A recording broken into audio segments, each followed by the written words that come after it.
Perkenalkan, nama saya Robi, saya 42 tahun, dari Bandung. Saya profesi pembuat gitar dan harpa.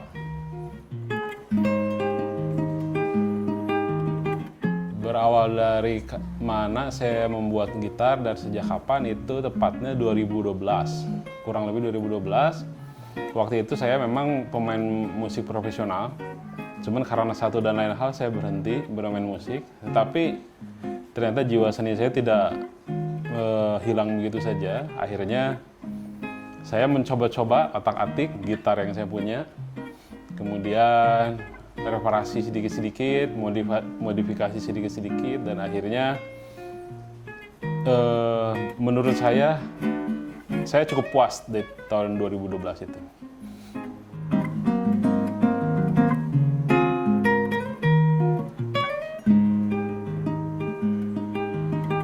Membuat sendiri, idenya dari sendiri juga.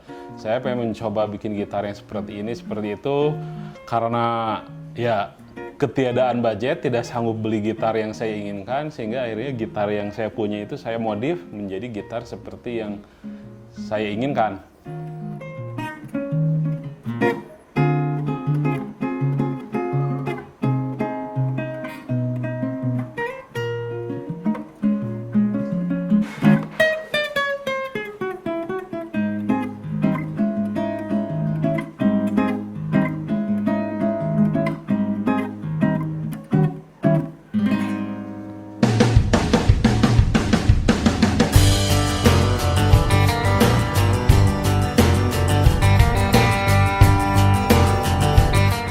Saya bikin di rumah sendiri di Bandung awalnya 2012 itu. Sampai sekarang juga saya masih di Bandung, tepatnya di Kabupaten Bandung di Majalaya.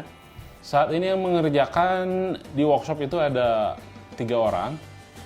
Dan juga ada yang masih suka, teman-teman saya yang bantu itu 2 orang, jadi total 5 orang. Awalnya jujur saya nggak pede. Wah, saya bikin otodidak, belajar otodidak, semua serba otodidak. Apakah saya mampu atau tidak, gitar saya ini diterima atau tidak di marketplace, itu saya jujur tidak tahu. Tapi bersyukur karena dulu memang saya mungkin pemain musik juga, jadi banyak teman-teman saya yang merekomen, ya udah kalau memang menurut lu itu gitarnya enak, harusnya enak juga buat pemain musik yang lain. Saya diajak sama temen, ada event-event gitar, dan kebetulan event gitar itu melibatkan banyak orang untuk charity, untuk amal. Jadi cobalah ini gitar kamu dipajang, di display di pameran lokal seperti itu di Jakarta waktu itu tahun pertengahan 2012 ya kalau nggak salah. Dan dari situ saya juga kaget dengan responnya, ternyata banyak yang mengapresiasi gitu. Dari tahun 2012 sampai sekarang ini sudah sekitar 150 unit. Untuk saat ini gitar RB ini dibuat dengan kayu solid, jadi bukan dari kayu triplek atau laminate. Range-nya harganya startnya dari 4 juta rupiah. Nah, sampai berapanya itu karena kami customize, jadi belum bisa menentukan sampai berapa. Permintaan yang paling tinggi saat ini di atas 20 ada. Gitar ini di samping saya ini pesanan orang Itali dari Napoli, dan ini gitar kedua yang dia pesan di saya. Tapi kalau nggak salah gitar RB bersyukur udah ada di Amerika, ada mungkin 6 ya, ada di Amerika. Semoga masih berlanjut. Kemudian di Itali, di Australia ada, Jepang, Korea ada. Kalau dari Indonesia rasanya dari Sumatera Utara, dari Sumatera sampai ke Papua juga ada. Bahkan sekarang saya lagi mengerjakan dari Papua dan juga dari Malaysia. Saat ini yang pakai gitar RB untuk artisnya, khusus untuk gitar itu ada mulai dari Benny Tanto, itu artis gitaris klasik. Kemudian Pak Ule Patiselano, itu gitaris jazz, living legend. Kemudian ada Sandi Sondoro. Kemudian Tompi. Mas Tukul juga, saya nggak nyangka Mas Tukul tiba-tiba WhatsApp saya terus mau beli gitar. Dan yang baru-baru ini adalah maestro idola saya itu Tohpati. Kalau di luar negeri mungkin itu disebutnya memang gitar maker yang memang punya profesi, disebutnya luthier seperti itu. Dan bahkan di luar negeri ada sekolahnya khusus bagaimana untuk membuat alat musik. Nah, si luthier atau pembuat alat musik ini didefinisikan adalah pembuat alat musik berbahan dasar kayu dan menggunakan dawai atau senar. Jadi mulai dari gitar, bass, ukulele, cello, harpa, piano itu sebetulnya masuk ke luthier. Nah, karena banyak itu, apalagi saya otodidak, saya memfokuskan diri di 2 saja. Gitar, itu pun gitar akustik, dan harpa. Kenapa saya bikin harpa? Karena nekat. Jadi istilahnya, saya belum pernah membuat harpa, tiba-tiba ada orang yang percaya saya untuk membuat harpa. Kalau dibilang harpa itu mahal, ya anggaplah mahal, ya pasti. Karena apalagi sekarang lagi mungkin pandemi ya, orang-orang akan berpikir mengirit-irit pengeluaran. Tapi yang pasti harpa buatan saya itu jauh lebih murah daripada harpa-harpa yang ada di pasaran. Dan harpa yang saya buat ini, saya dari Bandung, akan mudah untuk istilahnya service centernya. Kalau ada apa-apa gampang, tinggal datang aja ke saya, kontak, dan saya akan perbaiki semampu saya. Gitu. Kalau harpa, saya buat dari tahun 2017 ini sampai sekarang ada kurang lebih 11 unit. 11 unit itu dari berbagai macam varian.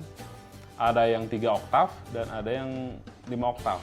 Dan saya batasi cukup itu aja, 3 dan 5. Dan ada juga untuk harpa anak-anak, itu hanya customize pesanan tertentu saja. Harganya mungkin dengan kurs dolar sekarang itu startnya di 15 juta ya. Kalau bicara masalah pandemi ya tidak ada yang mau ya pandemi seperti ini. Waktu awal-awal harus PSBB, kita juga berpikir paling juga 2 minggu atau paling juga 1 bulan gitu ya. Tidak akan berpikir selama ini. Ternyata seiring dengan berjalannya waktu, buat kami pekerja seni terutama ya, itu sangat terasa dampaknya. Buat Arbi sendiri sangat berpengaruh karena biasanya kita marketingnya itu di pameran, sementara sekarang event-event ditiadakan dan semua harus online. Online itu tidak semudah yang kita pikirkan, karena buat kita ini alat musik handmade yang buatan Bandung, buatan lokal, kita ini orang-orang Indonesia cenderung memandang sebelah mata sama produk lokal. Nanti takut gimana-gimana, gimana-gimana. Jadi alat musik ini harus dicoba sendiri, dipegang sendiri, harus didengar sendiri. Nah, itulah kesulitannya, makanya tidak bisa secara virtual, tetap harus pameran biasa gitu.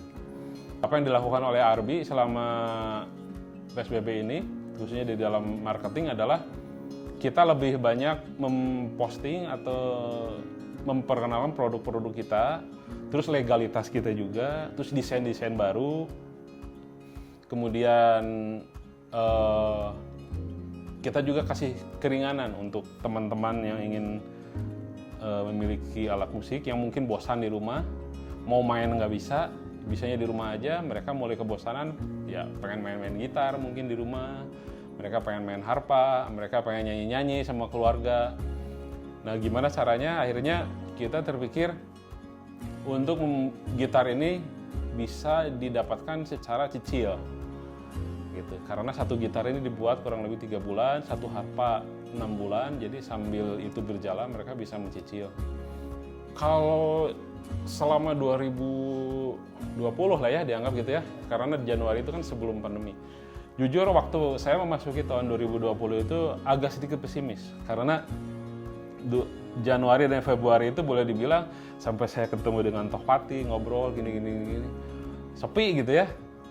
Justru penjualan saya itu meningkat di Maret, April, Mei. Nah, mulai Juni, Juli sampai sekarang ini, yaitu tadi yang saya sebutkan strateginya mereka memesan dengan cara mencicil. kalau bisa dibilang dengan strategi itu, dengan cicilan seperti itu, bersyukur tidak terlalu banyak mempengaruhi. Karena ternyata dengan cicilan itu memperingan orang yang membeli, apalagi tanpa bunga juga gitu. Jadi seperti itu. Itu yang pertama. Dan yang kedua, di tengah-tengah pandemi ini saya bersyukur ternyata saya mendapatkan beberapa respon positif dari teman-teman outlet, toko-toko musik. Toko-toko musik yang itu tadi seperti saya ceritakan, mereka pengen gitar Arbi, saya posisi di Bandung, mereka posisi di Jakarta, saya pengen coba gitar Arbi tapi saya di Jakarta, saya nggak bisa ke Bandung. Jadi akhirnya banyak teman-teman yang punya toko alat musik yang di Jakarta membuka space untuk Arbi masuk ke sana. Jadi pendekatan personal akhirnya berhasil tanpa modal juga, jadi win-win solution sama toko alat musik ini.